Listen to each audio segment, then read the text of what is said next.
영성이라고 하는 것은 기독교인이 추구하는, 아니 모든 종교인들이 추구하는 것이겠죠. 영적인 활동을 통해서 깊어지는 내면적인 삶, 또 그것이 나타나는 외적인 삶, 이런 것들 다 포함해서 영성이라고 말할 수 있습니다.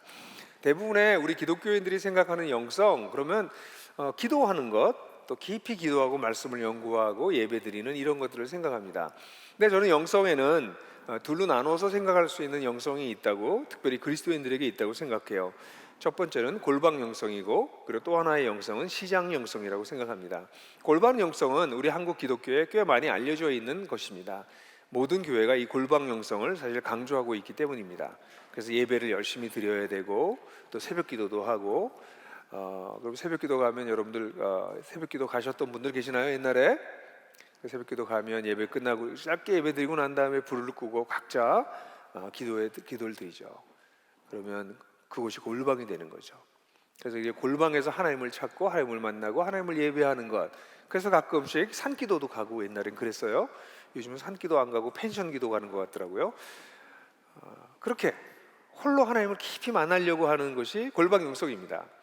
그런데 기독교는 굉장히 독특한 것이, 다른 종교들은 이렇게 개인적으로 어떤 신을 찾고 진리를 찾는 이런 활동들을 많이 하는 것에 집중을 하고 있는데, 기독교는 시장 바닥 속에 존재합니다. 세상 속에 존재합니다. 그래서 사실 우리가 또한 매우 강조해야 될 것 중에 하나가, 골방에서 만났던 하나님이 없어 보이는 세상에서, 이 시장 바닥에서 어떻게 살 것인가 하는 거가 사실은 기독교의 영성에 매우 중요하고 완성되는 것이라고도 말할 수 있습니다. 사실 여러분들, 우리가 살고 있는 세상을 보십시오. 우리 정치, 지난주에도 얼마나 시끄러웠어요.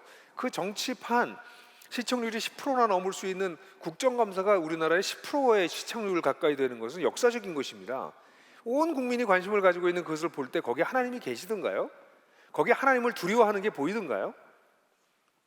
정치판을 보면 하나님이 거기 계신 것 같지 않습니다.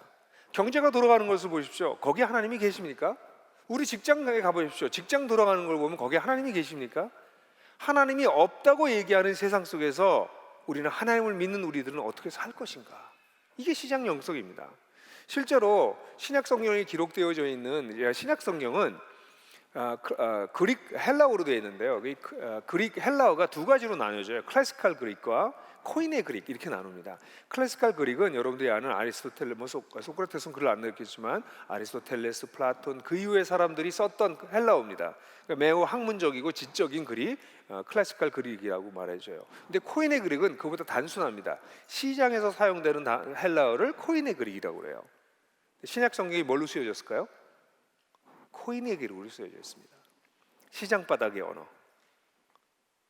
지식인들, 철학자들의, 그들이 향유하는 언어가 아니라 일반적인 사람들이 향유하는 언어로 쓰여져 있는 것이 신약 성경입니다. 그래서 우리 성경 자체는 사실 하나님을 골방에서 만났다면 그럼 세상에서는 어떻게 살아낼 것인가, 이 두 가지 영성의 균형을 이루는 것이 기독교 영성이에요.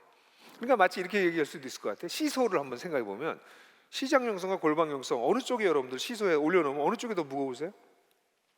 한번 다 같이 손을 이렇게 올리시고, 오른손이 시장 열성, 골방 열성, 왼쪽이 시장 열성이에요. 우리 온라인으로 하시는 분들도 다 하세요? 하세요. 하세요. 그리고 여기서 여러분들의 영성 어느 쪽으로 기울었어요? 예, 어떤 분은 그럴 거예요. 전 아주 균형을 잘 이루고 있습니다, 목사님. 놀랍군요. 저는 양쪽에 아무것도 없어요. 영성이 아무것도 없어도 균형을 이룰 수 있겠죠. 그죠? 여러분들의 영성이 양쪽이 다 묵직하게 균형을 이루시는 영성을 소유하게 됐으면 좋겠습니다. 그래서 오늘 여러분들과 저는 골방 영성이 아니라 시장 영성, 이런 시장 영성을 가져오는 시장 제자도에서, 시장에서 어떻게 제자로 살 것인가에 대한 얘기를 나누려고 해요. 베드로전서 4장 1절부터 11절까지 읽겠는데요, 제가 3절을 조금 고쳤어요. 그래서 여러분들 강의안을 보시는 분들은 아마 앞에 자막을 보시면 될 거고요, PDF로 보시는 분들은 그냥 읽으시면 되겠습니다. 미세하게 고쳤지만 어쨌든 약간 고쳤어요. 자, 4장 11절부터 11절까지를 같이 읽겠습니다. 그러므로 그리스도께서 육체로 고난을 당하셨으니 여러분도 같은 뜻으로 무장하십시오. 육체로 고난을 당한 사람이 죄와의 관계를 끊었기 때문입니다. 이는 육체의 남은 시간을 더 이상 인간의 욕망대로가 아니라 하나님의 뜻대로 살게 하기 위함입니다. 왜냐하면 여러분이 방탕과 정욕과 술 취함과 환락과 난교 파티와 역겨운 우상 숭배를 따라가며 사람들의 뜻을 행한 것은 지나간 시간으로 충분하기 때문입니다. 이와 관련하여 그들은 여러분이 방탕한 동일한 경류에 함께 내달리지 않는 것에 놀라며 비방합니다. 그들은 산자와 죽은 자를 심판하실 준비가 되신 분에게 답변을 해야 할 것입니다.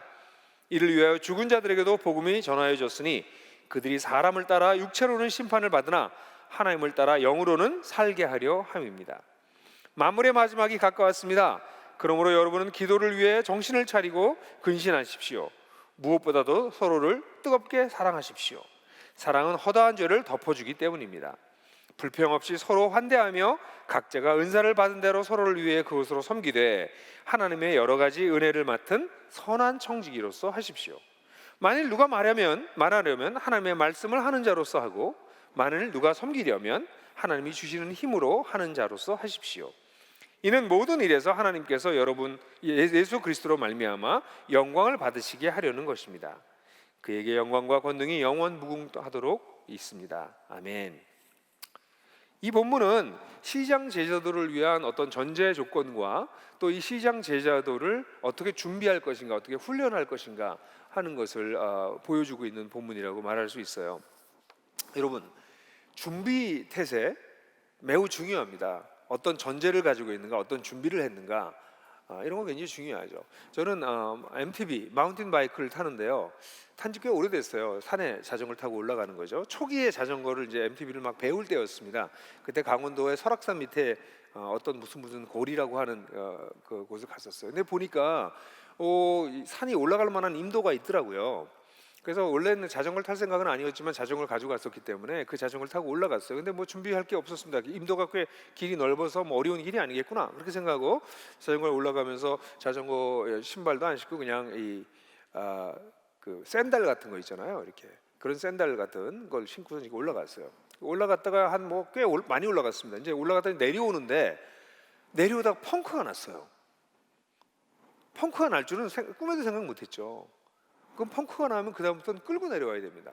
그걸 끌바라고 그래요, 전문 용어로. 그래서 끌바를 하기 시작했는데 2시간을 끌고 내려와야 됐습니다. 그거 어떻게 됐을까요? 제 샌들이 다 이 밑바닥이 양쪽이 다 떨어져 나갔어요. 그 자갈밭을 자전거를 틀고서 이렇게 틀고 내려오니까 2시간 동안 뭐 발도 좀 다치기도 했고 아주 형편없는 상태가 돼서 돌아왔습니다. 그때 이후로 저는 산에 갈 때는 반드시 스페어 타이어와 펑크를 고칠 수 있는 간단한 기구와 당연히 적당한 복장과 물과 약간의 위험할 때 먹을 수 있는 약간의 음식, 당분을 보충할 수 있는 그런 걸 준비하고 갑니다. 왜냐하면 산속에서 갑자기 펑크가 나서 끌고 내려와야 된다면 아주 낭패를 당할 것이기 때문이죠. 저는 오늘날 많은 그리스도인들이 세상에 아무 준비 없이 나간다는 생각을 하게 됩니다. 잘 준비돼서 나가도 싸우기가 쉽지 않은 세상인데 거의 무방비 상태로 준비되지 않은 상태로 세상을 나가려는 것이 아닌가 생각해요. 오늘 이 본문은 세상에 나가서 시장에서 그리스도의 제자로 살아가기 위해서 이런 것들을 미리 준비하고 있어야 된다, 전제적으로 조건을 갖추어야 된다라는 말씀을 해주고 계시는 것 같습니다. 첫 번째는 그리스도께서 이루신 일로 무장하라라고 말할 수 있습니다. 이 본문에 보면 1절에 보면 그리스도께서 육체로 고난을 당하셨으니 여러분도 같은 뜻으로 무장하십시오 이렇게 얘기합니다. 여기 같은 뜻으로라고 표현하고 있는데 이 같은 뜻이 제가 같은 마음이라고 번역할 수도 있지만 뜻이라고 번역한 이유는 이 단어는 마인드보다는 인텐션, 의도, 어떤 결정적인 자세, 마음, 내적인 어떤 그런 결단한 마음, 이런 단어의 의미가 더 강하기 때문에 그렇습니다. 그럼 여기서 같은 뜻, 그리스도 여러분들 같은 뜻이라는 건 우리가 다 같이 같은 뜻이라는 것보다는 이 단어는 예수님께서 그리스도께서 선을 행하시면서 고난을 당하셨던 그 마음, 바로 이 본문 앞장에서 우리가 9월 달에 했기 때문에 여러분들 잊어버리실지 모르지만 3장 끝에 보면 예수 그리스도께서 고난을 받으시면서 옥에 갇힌 자들에게도 그들에게 복음을 전하고 결국은 고난을 통해 가지고 하나님 우편에 앉아 계시게 됐다라는 게 우리 베드로전서 3장 끝 부분에 나오는 부분이에요. 그러니까 예수 그리스도도 고난을 통해서 결국 선을 이루셨던 것처럼 그런 마음으로, 그런 뜻으로, 그런 결단과 의지로라는 뜻입니다. 예수 그리스도도 고난을 받으셔서 고난을 통해서 결국 영광을 받으셨고, 예수 그리스도도 고난을 통해서 결국은 우리를 구하셨습니다. 그러니까 우리가 세상 속에 들어간다면 아예 기본적으로 이런 자세가 있어야 된다. 우리 세상 속에 들어가면 아마도 고난을 겪을 것이다. 근데 그 고난을 겪을 때 두려워하지 말아라. 선을 행할 때는 고난이 따라오는 것이다. 그리고 우리가 그렇게 선을 행하면서 고난을 겪게 될 때 사실은 사람과 사회를 살릴 수 있는 일을 하는 것이기 때문에, 예수님도 그러셨으니까, 예수님의 본이 그랬으니까 그런 같은 뜻으로 라고 얘기하는 거예요. 같은 뜻으로. 여기 무장하라, 제가 이렇게 번역했는데 이 단어는 맞습니다. 무장하는 것입니다. 세상에 들어갈 때 이런 예수님의 그런 자세를 가지고 무장하고 들어가라는 거예요. 여러분, 기독교는요, 이 베드로 전서를 읽으면서도 여러분 느꼈는지 모르지만 베드로 전서를 공부하기가 어려운 게 그리스도와 관련된 것만 나오면 베드로가 그 그리스도로 빠집니다. 자꾸 새끼로 빠지는 것 같아요. 그래서 이 베드로 전서가 어떻게 구성됐는지 읽으려고 그러면 이게 흐름이 어떻게 되는 거지? 이렇게 헷갈려서 이 문단을 나눌 때 굉장히 어려운 책이 베드로 전서인데, 그 이유 중에 가장 큰 이유가 베드로는 예수만 나오면 빠져요. 예수에 대한 얘기로 빠져요. 끊임없이. 그래서 다시 돌아와요. 이번 문에서도 같은 뜻으로 라고 얘기하면서 그 예수님과 같은 뜻으로 무장하세요. 그러면서 말씀하신 게 여기 무슨 얘기를 하고 있냐면, 고난 받은 자가 죄를 끊었다, 이런 표현, 이 번역은 사실은 주석학자들 가운데서는 해석이 아주 분분해요. 고난을 많이 받으면 죄를 이제 멀리하게 됐다, 이런 뜻으로 해석하는 분들이 많은데, 저는 이 단어가 고난을 받은 자가 그리스도를 뜻한다고 생각해요. 문법적으로 봐도 끊었다라고 하는 단어나 죄를 끊었다고 할 때 죄가 sins, 복수가 아니라 단수입니다. 단수로 사용됐을 때는 죄의 경향성, 죄의 본질, 본성, 이런 것을 뜻하는 건데, 이 죄의 본성, 죄의 본질, 이것을 끊었다는 얘기는 예수께서 돌아가심으로 말미암아 죄가 우리에게 영향을 끼칠지 모르지만 우리를 지배하는 지배력으로부터 우리를 끊으셨다는 겁니다. 그리스도인들은 예수를 믿음으로 말미암아 어떤 놀라운 것을 경험하게 되냐면, 내가 죄를 용서받고 죽으면 천당 가요라고 하는 것은 유치원적 기독교고요. 로마서를 제대로 공부하게 된다면, 우리가 죄에 대해서 죽었구나, 죄가 더 이상 우리에게 영향을 끼칠 수 없구나, 그래서 그것을 우리가 이제는 죄 아래에 있지 않고 은혜 아래에 있다, 이런 식으로 로마서에서 표현하고 있는데, 이게 우리 풍성한 삶의 기초에서 제가 반복적으로 여러분들에게 나누는 얘기잖아요. 뭐예요? 죄가 우리에게 영향을 좀 있을지 모르지만, 왜냐하면 과거의 습관 때문에 죄가 우리를 지배할 수 없다. 왜? 예수의 죽으심으로 말미암아 죄의 지배력은 상실됐기 때문에, 소멸됐기 때문에. 그 고난 받으신 예수께서 죄의 영향력을 끊어버렸기 때문에, 죄의 지배력을 끊어버렸기 때문에, 그 예수 그리스도와 그런 같은 마음을 가지고 여기 참여하라, 이런 얘기입니다. 사랑하는 형제자매 여러분, 세상에 들어갈 때 첫 번째 해야 될 게 뭐냐면요, 무장하는 것입니다. 많은 사람들이 세상에 들어갈 때 질 것을 믿고 들어가요. 와우, 참 놀라워요. 우리는 세상에 들어가면 어쩔 수 없어 라고 아예 질 태세를 하고 들어가는데, 본문은 뭐라고 얘기하냐면, 아니, 예수 그리스도가 죄의 지배력을 끊어버렸기 때문에 너희가 세상에 들어갈 때는 고난을 받더라도 선을 행해서 유익을 끼치려고 하는, 예수님의 본을 따르려고 하는 그런 같은 마음을 가지고 무장하고 들어가라, 이렇게 얘기하시는 것이에요. 여러분들이 아마 이런 자세가, 이런 영성을 배우지 않으신 분들은 아침에 출근할 때마다 아유 죽겠다, 또 오늘 하루는 또 무슨 일이 있을래나, 입에 풀칠하게 이렇게 힘드네, 이러고 나가시는 분들이 계시고, 어떤 분들은 오늘도 세상에 나가서 선을 행하자, 고난을 당하더라도 선을 행하자, 그래서 사람들을 살리고 돕자, 이런 마음으로 나갈 거라는 거죠. 이게 바로 그리스도께서 이루신 일로 무장하는 것입니다. 여러분 꼭 기억하셔야 됩니다. 기독교는 그리스도를 빼고서는 아무것도 없습니다. 그리스도 때문에 이것이 다 가능한 것입니다. 근데 그리스도가 여러분들에게 영향력을 끼치지 못하고 계시다면 여러분들은 유치원 그리스도인이세요. 그리스도께서 이루신 일로 여러분들 무장하도록 애를 쓰십시오. 그게 첫 번째 시장지시다. 이 얘기를 하려면 한두 끈도 없죠. 다시 베드로전서 앞으로 다 돌아가야죠. 베드로전서 1장에 나온 그리스도께서 이루신 놀라운 일들, 종합 선물 세트 뭐 생각나시나요? 그 모든 내용들이 여러분들에게 내면화되기 시작하면 당연히 무장될 수밖에 없는 것이죠. 그게 첫 번째예요. 그 두 번째는 여기 보면 2절 3절에 보면 2절에 보면 육체의 남은 시간을 더 이상 이런 얘기가 나오고요. 3절에 보면 이렇게 한 게 지나간 시간으로 충분합니다 이런 단어가 나와요. 두 단어가 육체의 남은 때라고 하는 표현과 지나간 시간이라는 얘기를 하고 있어요. 이게 크로노스라는 단어입니다. 여러분들 저랑 같이 성경 공부를 많이 하신 분들은 카이로스와 크로노스의 차이 얘기했잖아요. 크로노스는 마지막 때가 가까이 왔다 뭐 이럴 때지만 이 크로노스는 뭐예요? 흘러가는 시간입니다. 여기서 얘기하고 있는 것은 우리 인생의 남은 날을 세라는 것입니다. 인생이 남은 시간이 있다. 지나간 시간이 있었지만 이제 남은 시간이 남았어. 이게 흘러가는 시간이 있다는 얘기를 해주고 있어요. 이 얘기는 뭘까요? 우리 인생에 대해서 잘 생각하셔야 된다는 겁니다. 여러분, 인생은요 시간으로 구성되어 있어요. 우리 모두가 시간으로 구성된 인생을 살고 있습니다. 그런데 많은 사람들이 이 인생이 지나간 때가 있고 남은 때가 있다라고 하는 의식이 약해요. 왜냐하면 시간은 늘 그냥 오거든요. 오늘 아침에도 그냥 쑥 시간이 지나서 오늘 지금 뭐 11시 넘었나요? 그럼 아침 6시에 일어나셨으면 한 5시간이 쓱 지나갔어요. 매일 물처럼 흘러가는 거예요, 시간이. 그러니까 사람들은 시간에 대한 의식을 별로 하지 못합니다.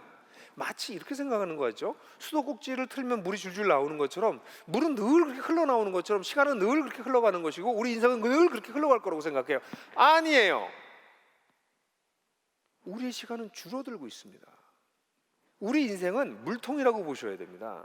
수도꼭지의 물이 아닙니다. 물통이에요. 여러분들의 물통이 얼마나 큰지 몰라요. 큰 물통인지 아니면 뭐 큰 이 생수통만한 물인지 아니면 1.5리터인지 잘 모릅니다. 정확한 건 오늘 쓴 것만큼 남은 양이 줄어든다는 것이에요. 그게 우리 인생입니다. 이렇게 시간이 내 인생이 줄어들고 있는데 이제 남은 시간이 얼마 남지 않았는데 이때 뭐를 하라고요? 이 남은 때를 그럼 뭘로 채우냐는 거죠. 과거는 하나님 없이 뭐를 인간의 욕망으로 채웠어요. 인간의 욕망대로가 아니라 하나님의 뜻대로. 그럼 이제 남은 때는 하나님의 뜻을 가지고 내 인생을 채워야 되겠구나. 지나간 세월을 하나님 뜻 없이 그렇게 살아간 걸로 족하다. 3절에 보면 족하다 이 단어가 제일 먼저 나와요. 헬라어로 보면 sufficient, enough 이렇게 시작하는 거예요. 충분해. 이렇게 살았던 게 지난 날로 충분하잖아. 근데 왜 그렇게 계속 살아? 이제 남은 시간을 잘 살아야지. 이런 얘기입니다. 여러분, 나이 들어서 예수를 믿는 사람들은요 대부분 비슷한 반응을 보입니다. 굉장히 아쉬워해요. 내가 좀 젊을 때부터 예수님을 만났으면 얼마나 좋았을까. 이 나이가 들어서 예수님을 만나서 이 남은 세월이 얼마 안 남았으니 참 너무 아쉽다. 이제부터 잘 살아야지. 이런 생각을 해요. 저희 돌아가신 아버님은 50이 넘으셔서 그 교회는 그분은 어릴 때부터 뭐 교회를 다니셨고 안수 집사까지 되셨지만 50이 넘으셔서 회심하셨어요. 진짜 예수님을 만나셨죠. 그리고 아버님이 이렇게 나이가 들으셔서 여기 들어올 때마다 청년들이 이렇게 앉아 있는 걸 보시면서 저에게 늘 말씀하셨어요. 형구가 내가 좀 젊어서 예수를 만났다면, 내가 젊어서 저 젊은이들처럼 저때 내가 하나님을 알았다면 얼마나 좋았을까. 그런 아쉬움을 늘 저에게 말씀하셨던 게 기억이 나요. 나이가 들어서 예수를 만난 사람들이 그런 특징이 좀 있죠. 근데 젊어서 예수를 만난 사람들은 너무 감사하죠. 젊어서 하나님을 알게 됐으니까. 그런데 불행하게도 시간이 많이 남아있다고 생각해요. 아직 나에게 시간이 많이 남아있다고 생각해요. 젊은 사람들은. 그래서 열심히 좀 안 사는 경향이 있는 분들도 있어요. 감사하고 이제 살았다. 그리고 뭐 대충 어쨌든 난 뭐 하나님 안 떠날 거니까 그러고 살아가는 분들이 계세요. 거기다가 젊어서 예수를 만난 사람들은 죄를 그렇게 많이 안 져봤거든요. 그래서 죄를 짓는 걸 약간 동경까지 해. 뭐 그렇다고요. 그러니까 하나님의 뜻을 따라 살려고 젊을 때부터 살기 시작하면 진짜 어마무시한 사람이 40, 50대 될 수 있는데 젊어서 예수를 믿어버리니까 오히려 남은 때가 지나간 때가 아쉽지 않아서 남은 때가 그렇게 소중하다고 느끼지 않는 그런 경향이 있는 것 같아요. 여러분, 의학이 아무리 발전하고 보험을 아무리 억대 보험금을 들어놓으셔도 여러분의 인생의 남은 때는 정해져 있습니다.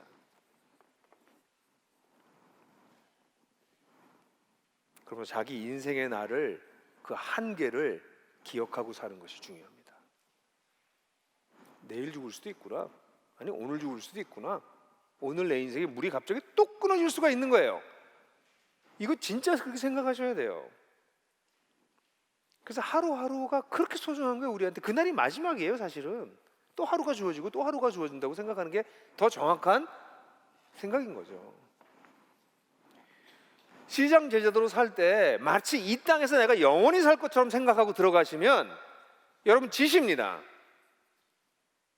여기서 성공해야 되니까, 여기서 고난이 없고, 여기 다른 사람들에게 박수 받고 칭찬받는 삶을, 편안하고 재미있는 쾌락이 넘치는 그런 삶을 살아야 되니까. 근데 우리의 인생이 남은 때가 있다는 것을 알기 시작하면 이 남은 때를 어떻게 잘 살까 생각이 바뀌는 거죠. 패러다임이 바뀌는 거죠. 여러분, 이게 두 번째 전제 조건입니다. 세 번째는요, 이 세상 속에 살아가게 될 때 이 본문은 인간의 욕망의 특성을 숙지하라고 가르쳐 줍니다. 이 본문에 보면 3절에 보면 3절에 이 번역하기에 좀 단어들이 자주 나오는 단어가 아니기 때문에 이 단어들이 좀 그래요. 그렇지만 제가 어쨌든 이 번역을 최선대로 해봤습니다. 방탕과 정욕과 술 취함과 환락과 난교 파티와 역겨운 우상 숭배를 따라가며 이렇게 나왔어요. 세상 사람들이 이걸 따라간다고 표현하고 있는데 이 단어들을 가만 보게 되면 방탕은요 어떤 걸 뜻하는 거냐면 이 단어 자체가 한 2번 정도밖에 안 나오나 그러는데 신약에 방탕은 경계를 넘어가는 것입니다. 선을 넘어가는 걸 방탕이라고 그래요. 마땅히 누릴 수 있는 욕망과 즐거움이 있는데 그 즐거움을 넘어가는 것. 지난주에 이찬현 목사님이 설교하셨던 그 설교가 굉장히 우리에게 필요했던 게 재미와 쾌락이 문제가 뭐냐면 이 선을 넘어갈 때, 경계를 넘어갈 때 문제다, 이런 말씀을 하셨더라고요. 바로 그겁니다. 이 방탕이라고 하는 그 선을 넘어가는 거예요. 인간이 살아야 될 법도가 있습니다. 누려야 될 한계가 있는데 그 한계를 넘어가는 게 방탕이에요. 그런 방탕한 생각이 그런 생각이에요. 근데 그 다음에 나오는 욕망이라고 하는 단어는 그것을 우리 속에서 끌어당기는 힘이에요. 이게 선을 넘어가기 시작하면 그쪽으로 우리를 끌어당기기 시작해요. 그게 욕망입니다. 그 단어가. 그래서 우리 속에 있는 이 선을 넘어가면서 우리 속에 있는 욕망이 막 자극되면서 더 글로 가고 싶어져요. 그러고 난 다음에 나타나는 게 술 취함이 나타나요. 여긴 예인데요. 여기 아주 중요한 게 뭐냐면 술 취함은 거기 사로잡히는 걸 뜻합니다. 그러니까 경계를 처음에 넘어섰다가 그 다음에 그게 욕망으로 막 우리를 끌고 가다가 그 다음에 뭐가 돼요? 거기에 사로잡혀요. 근데 사로잡히고 난 다음에 그 다음에 나오는 환락이라고 하는 단어는 이 술 취함 플러스 성적인 타락을 같이 합친 거예요. 그러니까 술만 마시는 게 아니라 성적인 타락까지 가는 게 환락이에요. 그러니까 술로 가득 찼다 그 다음에 뭘로 가요? 그 다음에 또 다른 게 합쳐져요. 그 다음에 난교 파티라고 제가 번역했는데 이건 뭐 오르기라고 모르지 오르기라고 번역하는 단어를 할 수 있는데 이건 난교 파티. 이거는 술과 환락이 넘어서서 이걸 함께 하는 거예요. 여럿이 같이. 그리고 맨 마지막엔 가증스러운 우상 숭배예요. 왜냐면 그 뒤에는 이런 우리를 끌고 가는 사상과 가치관, 그걸 우상이라고 표현할 수 있는 것이 있다는 거죠. 이게요, 이 우리의 이 세상에서의 우리의 욕망을 여러분 잘 보셔야 되는데 세상의 욕망이라고 하는 건 이런 특성을 가지고 있어요. 한번 발을 들여놓으면 그 다음에 어떻게 해요? 절제를, 이 경계선을 넘어가는 순간부터 그 다음부터 우리를 그냥 쭉 끌고 가는 경향이 있다는 거예요. 그래서 제가 이거 번역할 때 여기 보면 우상을 따라가며라고 번역했는데 이 단어 괜찮은 생각이에요. 이걸 쭉 따라간다는 것입니다. 목사님 뭐 그건 너무 좀 과장 아니에요? 그렇게 얘기할지 모르겠어요. 성에 대해서 이 본문이 얘기했으니까 우리 현대의 성을 얘기해 봅시다. 현대의 성은요 아주 왜곡된 성입니다. 저는 제가 어릴 때 성을 좀 제대로 누가 가르쳐 줬으면 좋았겠다는 생각을 예수 믿고 난 다음에 한참 지나서 알게 됐어요. 제가 성적으로 얼마나 왜곡된 생각을 가지고 있었는지는 예수를 믿고 한참 후에는 알게 됐고, 그걸 알았을 땐 이미 제 속에는 왜곡된 성의식을 가지고 있다는 것을 알게 됐어요. 오늘날 많은 사람들이 대부분 그래요. 성이 뭔지 잘 몰라요. 왜곡된 의식을 가지고 있는 거죠. 그러니까 이미 우리가 선을 넘어가기 시작한 거예요, 생각에서. 그럼 선을 넘어간 거에서 욕망이 우리를 끌고 갑니다. 그럼 뭐 다양한 성적인 일탈이 일어나는데 이것이 다른 사람들한테 별로 나쁜 어려움을 주지 않는다면, 문제를 일으키지 않는다면 뭐 그저 괜찮을 것 같죠. 근데 나중에 어떻게 돼요? 여기에 빠집니다. 술 취하는 것처럼. 그러니까 성적인 이런 유혹에 아주 사로잡혀서 살아가는 사람들이 적지 않아요. 특히 남자들 가운데 이런 일도 많이 일어나죠.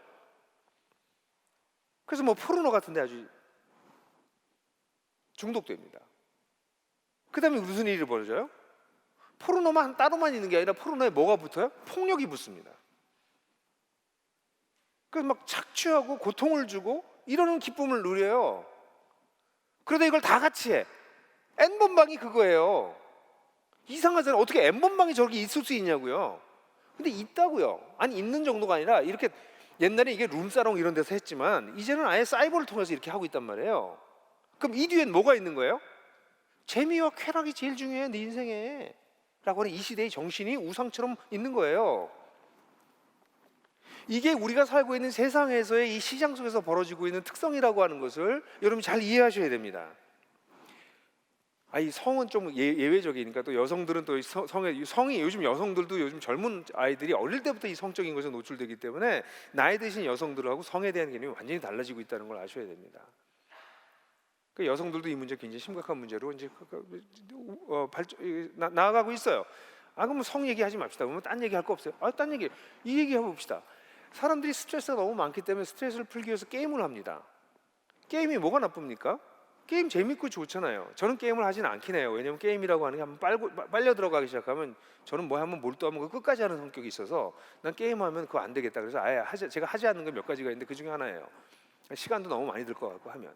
근데 게임을 하다 보면 이제 뭐가 돼요? 그게 선을 넘어가는 거예요. 그게 욕망이죠. 예? 방탕해서 넘어가요. 그 다음에 어떻게 해요? 늘 게임만 할 생각만 해. 거기 완전히 그 중독된 거죠. 이게 술 취함이에요. 근데 그걸로 끝나나? 놀랍게 그 다음에 이게 뭐랑 연결돼요? 도박이랑 연결돼요. 게임이 대부분. 처음엔 아이템 사고 뭐 이러고도 아이템 팔고 뭐 이러다가 되면 도박으로 연결돼요. 그 다음에 이걸 뭐예요? 다 같이 해. 사이트 열어놓고. 그러면 이 밑에 있는 청소년들이고 사람들이 여기 끌려 들어가죠. 목사님 뭐 그렇게 그런가요? 여러분 제가 조사해 보니까 청소년 도박 중독으로 치료받은 숫자가 2015년과 에서 4년 사이에 14배가 폭증했습니다. 청소년들이 도박 중독으로 치료받는 수가. 이 아이들이 하는 이 중독은 스포츠하고 게임 도박이 대부분이었고 이것이 온라인으로 98.5%가 온라인으로 하고 있었어요. 그 PC방이 온 곳에 있고 아이들은 집에서 여기 넘어가기 시작한 거예요. 이 뒤에 뭐가 있는 거예요? 재미, 몰입하고 잊어버리게 만드는 것, 거기에 돈. 이런 거 얘기하면 한도 없어요, 여러분. 주식을 하는 것, 건강하게 돈을 투자해서 건강하게 돈을 받는 것 좋을 수 있죠. 근데 경계를 넘어가기 시작하면 주식을 통해서 한 통 벌었던 사람들의 이야기를 듣기 시작하고 나도 그렇게 해야 되겠다는 생각을 하기 시작하는 거죠. 그래서 주식 시장을 늘 옆에서 틀어놓고 스마트폰 늘 보고 있고 예배 시간에 수적 보고 올랐나 내려갔나 이거 보고 있고 팔아야 되나 어떻게 다 거기 늘 이게 뭐예요? 이 중복된 상태예요. 사로잡힌 거죠. 그 다음에 어떻게 해요? 여기서 끝나면 좋은데 돈 빌려오고 해서 또 요번만 살짝 넘어가서 이번에 투자해서 크게 받으면 돼. 여러분 보이세요? 이게 세상이 우리를 끌고 있는 거예요. 그러니까 세상에 있는 굉장히 많은 것들이 우리를 끌고 가서 거기에 몰입하고 우리를 황폐케 하는 쪽으로 끌고 가고 있는 특성이 있다는 걸 잘 보셔야 됩니다. 그게 하나님 없는 세상에서의 우상이 옛날에는 우상이 이렇게 사람이 만들어 놓은 우상이지만 지금 이런 가치관들이 사람을 끌고 가고 있다는 것을 잊지 마십시오. 거기에 사로잡혀 있다면 굉장히 심각한 문제예요. 하나만 더 얘기할게요. 여러분 스마트폰 내려놓으셔야 돼요. 잘 때까지 스마트폰 보시고 아침에 일어나자마자 스마트폰 보시는 분들은 잘 생각해 보세요. 그럴 만한 가치가 있는 거예요? 스마트폰이 없으면 막 불안증을 갖는 사람들까지 생겨났어요. 스마트폰을 가지고 있지 않으면 막 불안해하기 시작해 사람들이. 잘 생각해 보셔야 됩니다. 스마트폰 없어도 아무렇지도 않습니다, 여러분. 제가 하는 훈련 중에 하나는 제가 지금 하려고 열심히 하는 훈련 중에서 12시간 스마트폰 프리. 저녁 9시부터는 스마트폰 안 본다. 아침 9시까지. 하려고 그러는데 자꾸 가요, 손이. 멀리 갖다 놔. 침대 저 끝에 갖다 놔. 일부러. 왜냐면 들여다보는 게 쓸데없는 거 안 봐도 돼요. 여러분, 제가 이게 한 가지 아주 사소한 예를 들었는데 우리의 삶을 잘 들여다보세요. 뭐에 휘어잡혀 계세요? 그 뒤에는 우상이 있다고, 저 뒤에. 그러니까 이런 특성을, 인간의 욕망의 특성을 이해하셔야 됩니다. 그 욕망은 좋은 것들입니다. 재미와 쾌락은 좋은 것입니다. 근데 선을 넘어가기 시작하면 그 다음에 이렇게 쭉 끌고 가버린다는 것을 우리가 이해하는 것이 필요합니다. 근데 이 문제가, 이걸 이해하는 게 더 어려운 부분이 뭐냐면 네 번째인데, 이런 상황이 일어났을 때 세상 사람들이 이걸 강요한다는 것이에요. 이것을 극복해야 됩니다. 4절부터 6절을 보게 되면 4절에 뭐라고 나오냐면, 이와 관련하여 그들은 여러분이 방탕한 동일한 경류에, 여기 이 표현이 방탕한 동일한 경류, 동일한, 여기 경류라고 제가 번역했는데 이게 영어로 wild stream 또는 flood, 홍수, 막 쫙 흘러가는 이게 있다는 거예요, 세상에. 예? 그거에 뭐 한다고요? 함께 내달리지 않는 것이라고 제가 번역했는데 이 표현은 거의 직역에 가깝습니다. 트랙에서 함께 뛰는 걸 말해요. 그러니까 이 홍수같이 쫙 흘러가는 이 세상의 흐름이 있는데 그걸 같이 뛰지 않는 것에 대해서 뭐라고 한다고요? 이상하게 여긴다는 거예요. 아, 이거 넌 왜 그렇게 살아? 세상 사람 다 이렇게 사는데 넌 왜 그래? 이게 정상이야. 이게 원래 이렇게 하는 거야 라고 얘기한다는 거죠. 그리고 그렇게 사는 것에서 이상히만 여기는 것이 아니라 비방한다 그러는데, 이 비방은 blasphemy, 이 신적 모독을 뜻하는 거예요. 모욕하는 것입니다. 강요하고 압력을 강하는 거예요. 존재 자체에 대해서 무시하는 것입니다. 여러분, 세상은요, 세상에 어떤 흐름이 생기기 시작하고 그 흐름을 타지 않으면 이상하다고 얘기를 해요. 왜 넌 그렇게 왜 그래? 원래 그렇게 하는 거 아니야? 원래 다 그렇게 해. 그래서 사회적 압력을 가하게 돼요. 이게 한두 군데서 나타나나요, 여러분? 뭐 얘기할까요? 직장 생활에서 직장 생활하면 우리 회사 그렇게 하는 거야. 다 그렇게 했는데 넌 왜 그러냐? 아니, 영수증도 그냥 대충 써. 괜찮아. 뭐 다 끊어, 영수증. 전결할 수 있는 거 있으니까 뭐 10만 원 따내고 다 끊어서 영수증 내. 뭐 다 그렇게 하는데 너만 왜 그러냐? 아주 사소한 거. 아이 교육은요. 뭐 학원을 왜 꼭 보내야 돼요? 근데 학원 안 보내면 막 주변 사람들이 부모가 어떻게 애들 학원도 안 보내냐고. 전부 한 방향으로만 가고 있거든요. 요즘 사실 이 세상이 사실 거의 미쳤죠. 아니, 아파트 값이 왜 이렇게 오르냐고. 그러니까 지금 같은 세상에 아파트에 투자해서 어떻게 쓰든지 투자하는 게 정상이죠. 막 빚 내서 투자를 하면 얼마 있으면 몇 억씩 올라가니까. 그거 안 하면 참 바보 같네. 아니, 당신이 죽어 평생 돈 벌어봐 아파트 하나 사나. 이렇게 하는 거야. 그렇게 얘기하죠. 그러니까 이게 다 욕하면서 이 세상이 이러면 안 돼. 이거 뭐 이게 무슨 소리야? 그러면서 다 빚내서. 그러니까 아파트 값이 계속 더 올라가는 거지. 정책의 문제도 있지만 세상은 그냥 이렇게 돌아가고 있단 말이에요. 그러니까 우리가 비방당해 여기서 정상적으로 살면, 하나님의 뜻대로 살려고 하면, 야, 적절하게 투자해서 거기에 따른 적절한 이윤을 받는 게 맞지만 이런 사회적 병리적 현상을 통해서 내가 많은 부를 축적하려고 하는 건 하나님 앞에서 옳지 않아. 난 돈이 있어도 주식 투자 그렇게 안 할 거야. 난 돈이 있어도 집을 사가지고 부동산 값을 이렇게 올려서 거기서 차익을 얻는 일을 하지 않을래. 바보네, 바보. 너는 먹을 만큼 있으니까 그러는구나. 비방을 당할 수. 제가 너무 민감한 걸 건드렸나요? 그러면 세상에 들어가서는 세상 사람이랑 똑같이 움직이기 시작하는 거예요. 우리가 이렇게 하는 사람들에 대해서 이걸 어떻게 극복할 수 있을까? 이건 무시무시한 거거든요. 얼마나 많은 사람들이, 목사님 그건 무슨 소리입니까? 애들한테 집 한 칸 남겨주려고 하고 싶은데 그게 나쁜 생각입니까? 아니, 좋은 생각이죠. 동기는 좋지만 그럼 그 방법은 하나님 앞에서 기뻐하시는 방법입니까? 물어봐야 되잖아요. 오늘 이거 제 설교 듣고서 몇 사람들 교회를 떠나는 거 아닌지 모르겠네. 이거 너무 민감한 문제니까. 근데 사랑하는 자매 여러분, 여기서 중요한 게 있어요. 이걸 어떻게 극복할 수 있는가? 5절에 보면 뭐라고 나오고 있냐면요, 5절에 보면 그들은 산자와 죽은 자를 심판하실 준비가 되신 분에게 답변을 해야 할 것입니다. 이 동일한 경륜에 함께 내달리지 않는 것을 놀라워하면서 비방하는 사람들이 있을 때 그들은 나중에 하나님 앞에서 죽은 자를 심판하실 준비가 돼. He's ready. 그분은 준비되어 계세요. 근데 심판을 뭐 하고 있는 거야? 유예하고 있는 거야? 유보하고 있는 거예요. 그때 때가 되면 심판하실 거라는 거야. 지금 당장 심판하실 수도 있는데 그걸 심판을 유보하고 계시다는 거예요. 하나님이 그분 앞에 가서 대답해야 될 거예요. 두 가지를 뭐예요? 그런 경륜을 쫓아 흘러갔던 것에 대해서 답해야 되고, 두 번째, 그렇게 따라오지 않는 사람들에 대해서 비방한 것에 대해서도 답할 거라는 거예요. 결국 우리는 이 시장에서 살아남을 수 있는 방법은, 이 세상에서 시장 제재도를 제대로 살아갈 수 있는 것은 이 종말론적인 신앙입니다. 마지막에 하나님께서 심판하신다.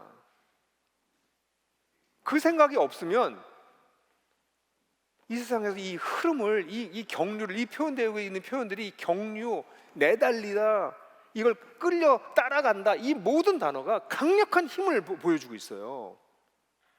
본문 자체가 굉장히 센 힘으로 쓰여져 있다고. 이걸 극복할 수 있는 힘이 어디 있어요? 마지막 날 그 앞에 하나님 앞에 다 이야기해야 될 거다. 있습니다. 그러므로 기독교의 신앙은 그리스도로 시작해서 그리스도의 다시 오심으로 끝납니다.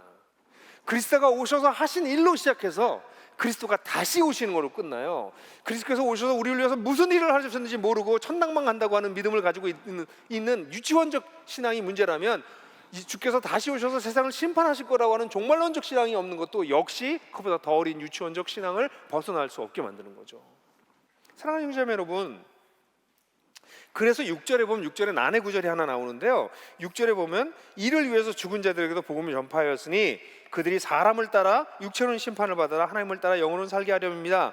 여기 갑자기 또 죽은 자가 나오니까 3장 끝에 나오는 옥에 있었던 영과 연결시켜서 이걸 해석하려고 하는 사람들도 있고, 저도 어릴 때는 그렇게 봤어요. 근데 여기서 이 본문은 6절은 이를 위해서, 다시 말해서 마지막에 하나님 앞에서 다 대답하게 하기 위해서 죽은 자, 지금 죽어 있는 사람들도 이미 복음을 들었다는 얘기예요.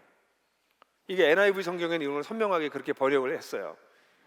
그래서 여기서는 지금 죽어 있는 사람에게 복음이 또 전파됐다는 것이 아니라 지금 예수를 믿고 죽어 있는 사람들도 복음을 다 들었다. 그들이 그 복음을 들은 사람들이 하나님 앞에서 대답을 하게 될 거다라는 표현입니다. 그래서 사람을 따라서 그들은 육체로는 심판을 받아서 죽지만, 그러나 여기 아주 중요한 단어예요. 하나님의 영으로는 살게 하렴이라. 여기 죽지만이라고 하는 단어 한 번 일어나는 것이지만 여기 살게 하렴이라는 현재형이에요. 계속 살고 있다는 것이에요.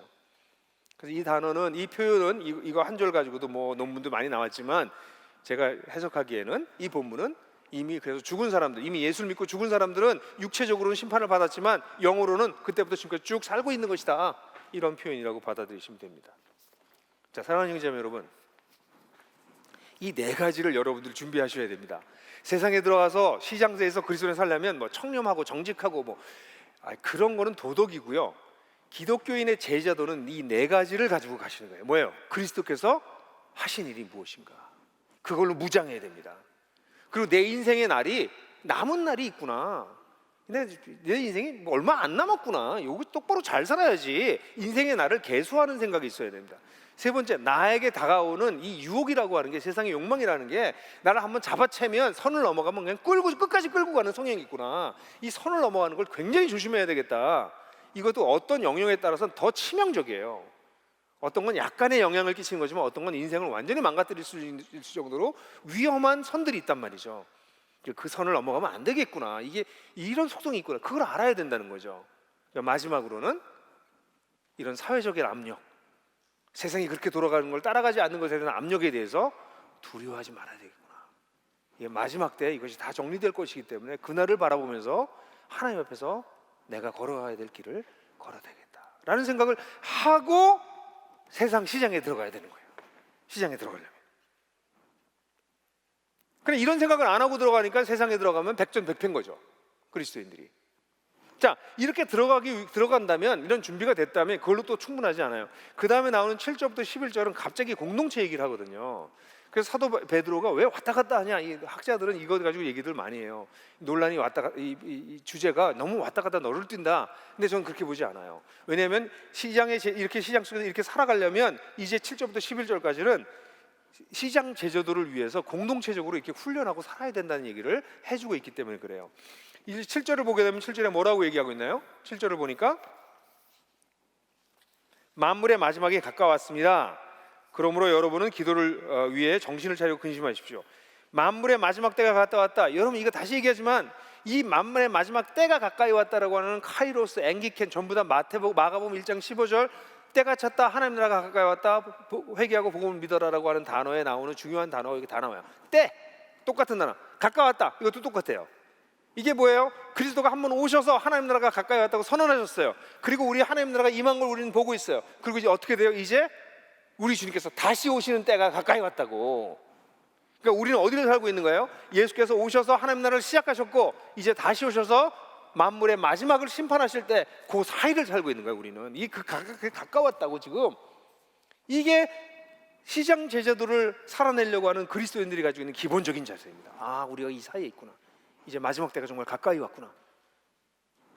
그러려면 첫 번째 7절에 보면 이게 전제입니다. 그래서 이 종말론적 제자도라고 할까요? 이 마지막 날이 가까웠다라고 하는 걸 인식한 사람들만이 이런 제자로 살 수 있어요. 그렇지 않으면 그냥 윤리예요. 그냥 착하게 산다, 이쁘게 말한다, 나쁜 마음 안 품는다. 이게 제자도가 아니에요. 그건 하나님 모르는 사람도 다 하는 거예요. 자기 내면적 수양을 한 사람은 다 그렇게 사는 거예요. 그게 아니라 기독교는 주님이 다시 오신다, 그때가 가까이 왔다, 이게 기본적인 전제라는 거예요. 그럼 이런 걸 가지고 그리스도인들이 어떻게 해야 돼요? 첫 번째, 지성과 영성이 조화되는 훈련을 해야 돼요. 왜냐하면 이 본문을 보면 정신을 차리고 근신하여, 근데 여기 보면 이 번역을 제가 기도하기 위해서라고 번역했는데 맞아요. 정신을 차리고 근신하여 이렇게 번역하는 데도 있어요. 근데 여기에 목적이 기도하기 위한 거예요. 기도하기 위해서 뭘 해야 되냐면 정신을 차리고 근신해야 돼요. 이 정신을 차렸다라고 하는 거는 클리어 마인드, 똑바로 바르게 생각하는 것, 사운드 저지먼트, 이 정상적으로 판단 내리는 것, 이걸 뜻하는 건데 마가복음 5장이나 누가복음 8장에 보면 귀신 들렸던 자가 정신을 차리고 앉아 있었다. 제대로 생각하기 시작했다는 거예요. 미쳐가지고 날뛰다가 제대로 정신을 차렸다는 거예요. 그렇게 정신을 차리고 근신하여, 이 근신하여라고 하는 건 베드로가 좋아하는 단어인데 이건 깨어 있는 걸 뜻합니다. 술 취하지 않은 상태, 깨어 있다는 뜻이에요. 이게 뭘 위해서 그렇게 해요? 기도하기 위해서 그러는 거예요. 여러분, 영성이 있기 위해선 지성이 필요합니다. 이 본문에서는 이 지성과 영성, 깨어 있어서 빠르게 생각하고 바르게 생각하는 것은 뭐를 위해서? 기도하기 위해서라는 거예요. 여러분, 많은 분들이 제 설교나 제가 쓴 책이나 나들 먹여서 하고 있는 게 너무 지적인 사람들을 위해서 하는 거 아니야? 이렇게 얘기합니다. 아닙니다. 아니야. 지적인 사람을 위해서 하는 것이 아니라 생각하는 사람들을 위한 겁니다. 교수님들도 생각 안 하는 사람이 있습니다. 초등학교만 나와도 생각하시는 분이 계십니다. 생각도 우리의 회심의 영역입니다. 예수를 믿으면 우리 생각하는 것도 변해야 됩니다. 생각하는 게 변하지 않으면 믿는 것은 영원히 거기서 벗어나지 못합니다. 그래서 지성과 영성은 분리될 수 있는 것이 아니라 함께 연결되어 있는 것인 것이죠. 그래서 정말 생각하지 않은 그리스도인이 너무 많아요. 저한테 가끔 와서 어떤 분이, 목사님, 우리 목사님은 목사님이 얘기하시는 거랑 다르게 얘기하시는데요. 그럼 전 그래요. 나도 목사예요. 결국 우리 목사가 하는 말만 따라다니시겠어요? 우리 목사가 얘기하고 그 목사가 얘기하고 그게 중요한 게 아니라 그럼 성경은 뭐라고 얘기하고 있는 걸 누가 결정해야 돼요? 우리 목사님이요? 아니, 여러분들이 하셔야죠. 그래서 늘 분별하려고 하는 생각을 가지고 있어야지, 제가 하는 말이 다 옳지도 않고, 아니 저는 다 옳은 말만 하려고 하죠. 최선을 다해서. 그러나 한계가 있을 거 아니에요. 여러분, 정말 이렇게 생각하는 그리스도인들이 점점 줄어들고 있기 때문에 광장이 시끄러운 겁니다. 세상이 시끄러워지고 기독교가 자꾸 이상해지는 겁니다. 생각하지 않는 사람들은 조작됩니다. 쉽게 조작됩니다. 기독교 역사는 조작된 수많은 민중들의 역사라고 말해도 과언이 아니에요. 끊임없는 조작이 일어났습니다. 여러분, 오늘도 조작될 수 있습니다.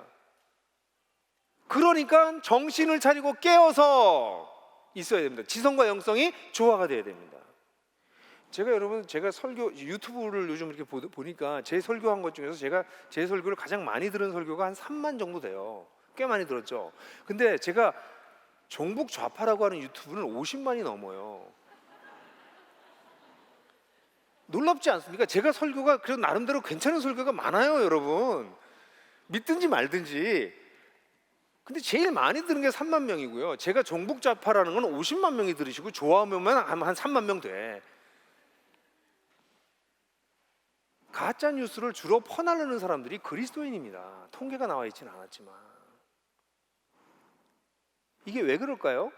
지성이 결여된 영성이 한국 교회를 지배하기 때문에 그래요. 그래서 이 지성과 영성을 균형을 이루는 것을 어디서 배워야 돼요? 교회 공동체에서 배우셔야 됩니다. 함께 고민하고 토론하고 이야기하고 그러면서 배우셔야 됩니다.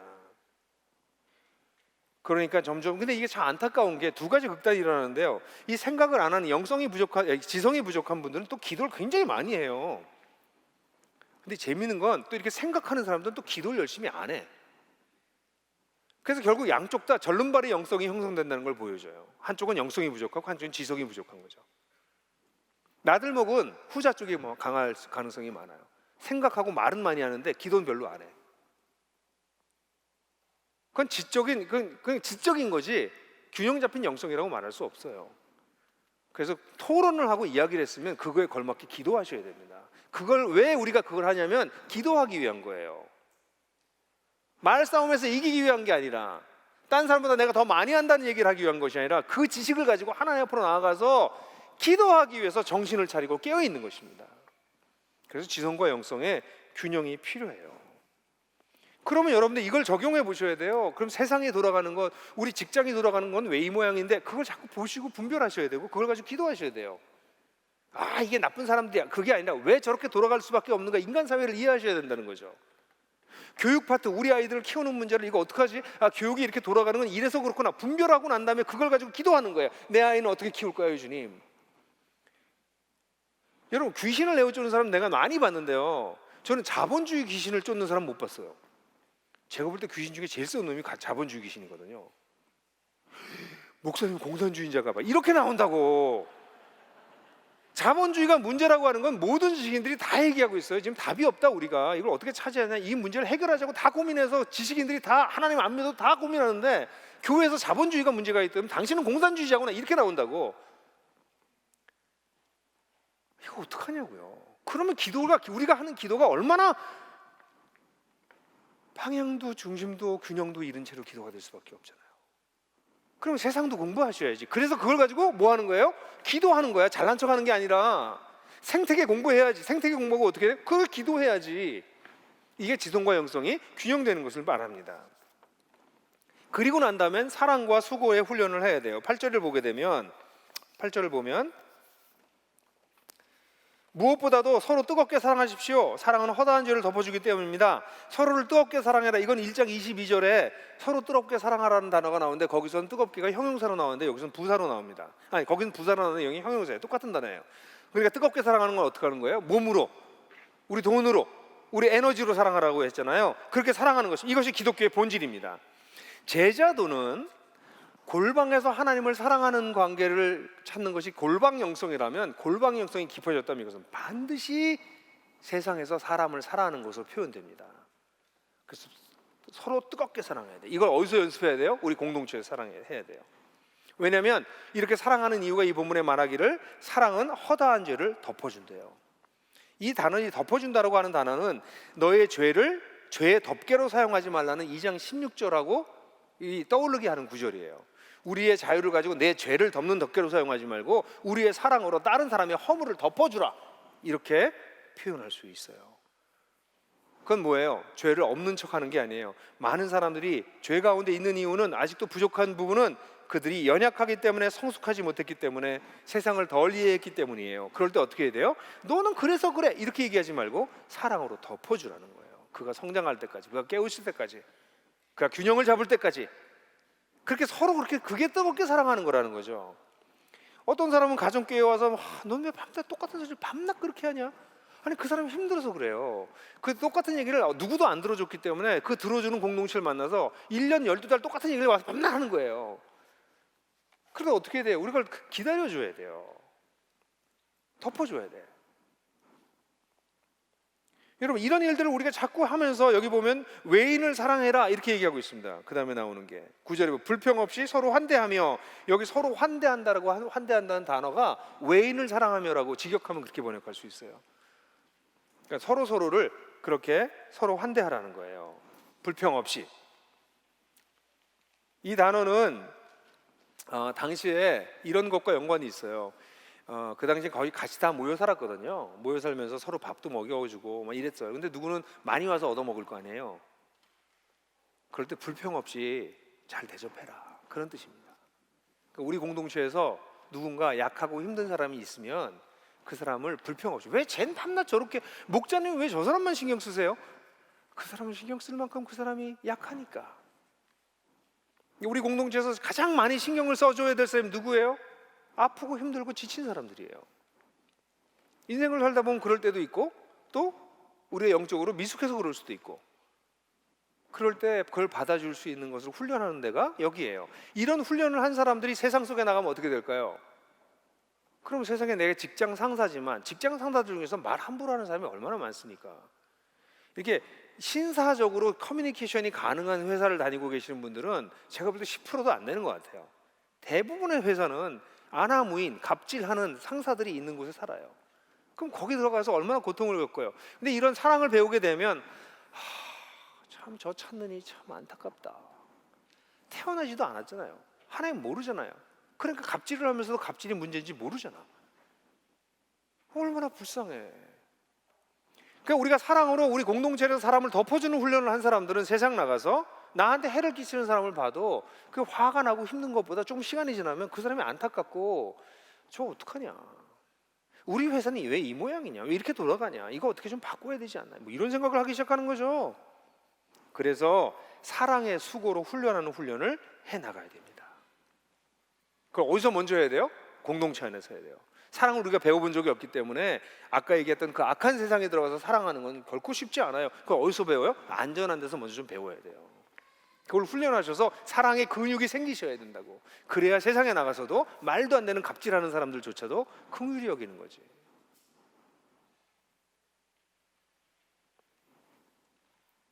세 번째는 이것을 공동체적으로 섬기는 훈련을 해야 됩니다. 여기 9절에 불평 없이 서로 환대라고 하는 얘기가 바로 그거예요. 아까 조금 전에도 말씀드렸지만, 그래서 공동체 내에서 서로 더 적극적으로 우리 비교하지 말고 좀 더 많이 섬겨줄 수 있도록 도와줘야 됩니다. 우리 가정교회에서 특별히 더 많이 섬겨야 돼요. 근데 우리 가교회에 대해서 조금 걱정이 되는데, 어떤 가정교회는, 우리 가정교회가 이번에 통계 조사를 해봐도 굉장히 건강하고 통계 조사한 쪽에서는 놀랐어요. 이런 공동체가 완전하진 않지만 있구나. 그래서 굉장히 놀라는 이런 통계 조사가 있었는데요. 근데 우리 가교가 좀 배타적인 면이 있어요. 우리끼리 너무 사랑하니까 누가 좀 방문한다 그러면 오지 못하게 해. 오지 마세요. 오면 우리 교제 못하잖아. 또 이건 아주 드문 케이스인데 안에 없을 거예요. 근데 어떤 가정교회 누굴 입양하려고 그러면 그 사람을 또 심사를 한대요. 누군지.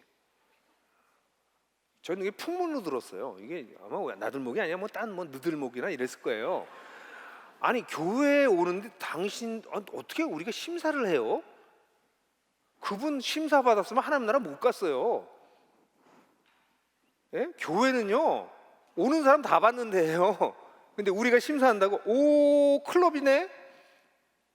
클럽은 그렇게 하지, 교회는 그렇게 하는 데가 아니야. 혹시 그건 풍문으로 들은 거야. 어떻게 그런 일이 있겠어요? 하나님 나라에 들어갈 자격이 없는데 그 나라에 들어간 사람들이 어떻게 우리 가정교회 오는 사람들 면접? 그건 없겠지, 설마. 공동체에서 약한 사람들을 품어야 됩니다. 딴 데 갈 수 없는 사람 품어야 돼요. 그게 그 그리스도인 공동체, 이 섬김의 훈련을 해야 세상에 나가서 그 이상한 사람들하고 만나서 그 사람들하고 사랑으로 싸워서 이기지. 그죠? 이런 섬김을 연습을 해야 되는데, 여기서 뭐라고 얘기하냐면 은사를 받은 대로, 첫 번째 은사를 받은 대로, 그 다음에 그것을 서로 그것으로 봉사하며 은혜의 선한 청지기로서 이렇게 하라고 얘기해요. 사람들마다 은사가 다 다릅니다. 여러분들의 은사를 아십니까? 여러분 은사를 아셔야 돼요. 내가 이걸 할 때 내가 기쁘고 이걸 할 때 사람들이 유익을 얻는구나. 그건 경험을 통해서 알게 돼요. 기도하고 내 은사가 이거야 이렇게 되는 게 아니라 은사는 경험을 통해 알게 돼요. 그래서 그 은사를 여러분 다 받으셨어요. 그걸 가지고 뭐라고? 서로에게 봉사하는 게 훈련이에요. 내적 훈련, 공동체 내에서 하는 훈련이에요. 그러면서 우리의 자세가 뭐예요? 은혜의 선한 청지기. 이게 청지기 의식이에요. 아, 나는 하나님께서 주신 것을 내가 관리하는 사람이다 라는 것이에요. 그래서 예를 들면서 말하길, 말하는 사람은 하나님의 말씀을 하는 사람처럼 해라. 이게 설교자를 주로 얘기하는 것처럼 보일 수도 있지만, 여러분 가정교회에서 무슨 말을 할 때 그 말이 내가 가지고 있는 말, 내가 내 맘대로 하는 거야가 아니라 하나님께서 주신 말씀을 전하는 거야, 같이 나누는 거야. 그래서 하나님은 어떤 말씀을 하길 원하실까? 그렇게 생각하고 말하라는 거예요. 봉사할 때도 내 힘으로 봉사하는 사람들은 나중에 지쳐 떨어지거나 딴 사람이 안 알아주면 섭섭해요. 근데 내가 하는 힘도 이것도 하나님께서 주신 힘이잖아. 그래서 하나님께서 주시는 힘으로 봉사하라. 이게 청지기 정신이에요. 여기 선한 청지기라고 하는 건 베드로가 아마도 예수님의 감람산에서의 마지막 설교들을 기억했을 거예요. 거기서 선한 청지기의 얘기를 여러 번 예수님께서 말씀하셨기 때문에.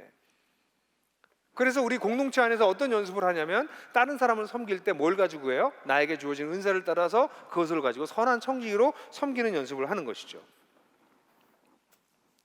이런 사람들은 이게 훈련이 되면 세상에 나가서도 달라지기 시작해요.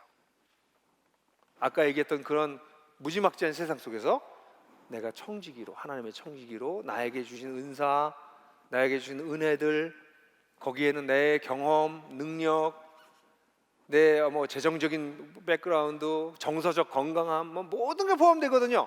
그걸 가지고 어떻게 섬길까? 그게 되는 거죠. 연습을 먼저 어디서 해야 돼요? 안전한 공동체에서 먼저 하셔야 됩니다. 근데 여기서 우리가 예수님을 주라고 부르는 사람들끼리도 못하는데, 하나님도 없는 세상에 가서 그들을 어떻게 사랑하고 섬기겠습니까? 그러니까 시장 제도대의 훈련 장소는 바로 우리의 공동체입니다. 여러분, 이런 말씀을 쭉 들으면 여러분들이 무슨 생각이 드세요? 2장 5절에 여러분들은 거룩한 제사장으로 신령한 집을 짓는데, 여러분들 거룩한 제사장이더 신령한 집을 짓고 있다, 이런 얘기 나왔잖아요. 이게 만인 제사장, 전신자 제사장이 되는 우리의 모습입니다. 결국 이 모든 것의 마지막 궁극적인 결과는 뭘까요? 궁극적인 결과는 11절에 나오죠. 11절에 뭐라고 나옵니까? 하반절에 이 모든 일에서 하나님께서 예수 그리스도로 말미암아 영광을 받으시게 하려는 것입니다. 그에게 영광과 권능이 영원토록 무궁토록 있습니다. 여기 보면 그리스도로 말미암아, 여기 보면 모든 일에 하나님이 영광을 받으신다, 수동태입니다. 여러분들이 모든 일에 그리스도로 말미암아 영광을 돌려라라고 얘기하지 않고 우리가 숨겨져 있어요.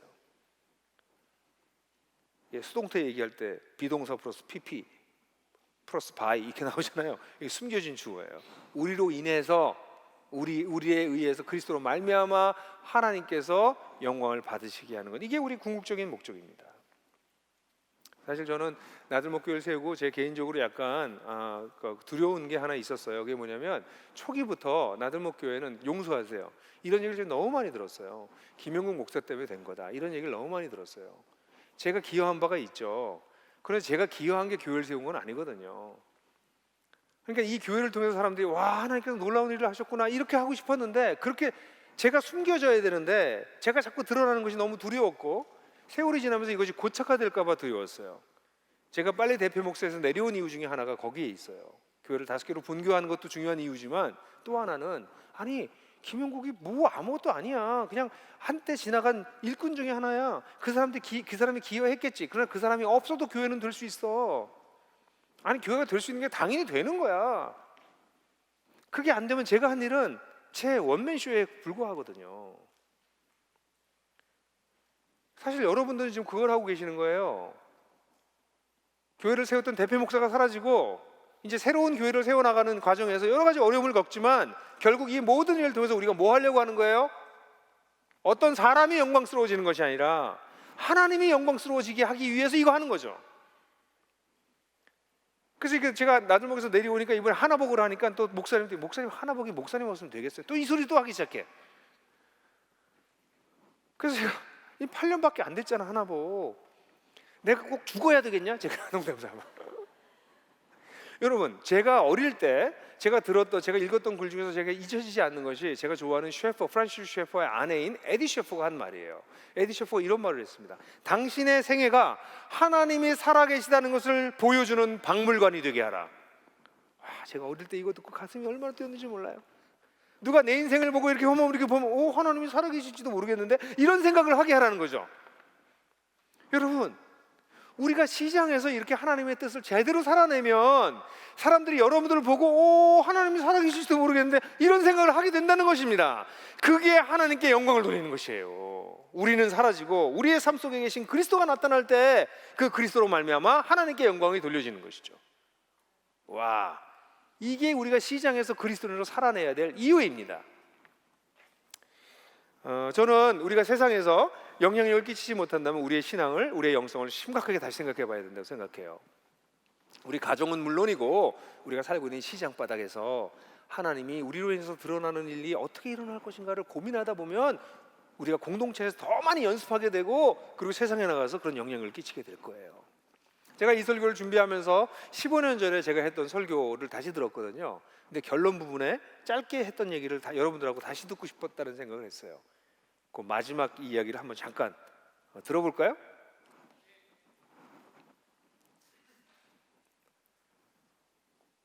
나들 목사랑의 교회를 통해서 저희가 소망하는 게 그겁니다. 나들 목사랑의 교회에 찾는 이와 함께하는 예배에 와서 예배가 너무나 세련되고 예배가 연극도 하고 너무 아주 버라이어티고 뭐 이래가지고 참 좋다, 그래서 와서 거기에 약간 콕 껴가지고 예수를 믿게 되는 사람들도 있었죠, 여기요? 그런 일도 있기를 바라요. 그런데 저는 나들 목사랑의 교회가 훗날 알려지기는 나들 목사랑의 교회의 가족들의 변화된 모습, 그들의 시장에서의 삶의 모습을 보고 많은 사람들이 하나님에 대한 관심을 갖기 시작했고 예수를 믿게 됐다. 나들 목사랑의 교회가 많은 전도를 했고 많은 사람을 회심시킨 것은 찾는 이와 함께하는 예배보다 변화된 성도들의 삶의 모습이었다. 시장에서의 그들의 제자의 모습이었다는 말을 듣게 되기를 소원합니다. 그것이 하나님이 궁극적으로 우리를 향하시는 하나님의 뜻입니다. 10여 년 전에 우리가 같이 꿈꿨던 얘기입니다. 여기 앉아 계신 분들 중에서 적지 않은 분들이, 지금 예배를 드리고 계시는 적지 않은 분들이 우리 나들목에 여러분도 조금 앞섰던 분들의 변화된 모습을 보고 하나님을 만나셨을 것입니다. 그게 우리의 간증입니다. 그래서 오늘날 우리가 여기에 왔습니다.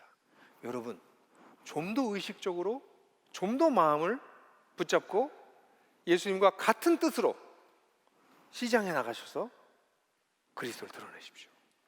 선을 행하십시오. 선을 행하다 고난을 당하는 것을 이상히 여기지 마십시오. 그렇게 해서 사람들을 살리십시오. 그렇게 것을 위해서 우리가 부르심을 받았고 결국 그렇게 살아가게 될 때 하나님께서 영광을 받으실 것입니다. 같이 우리 1분 동안 침묵하면서 하나님께서 우리에게 주신 말씀을 묵상하도록 하겠습니다.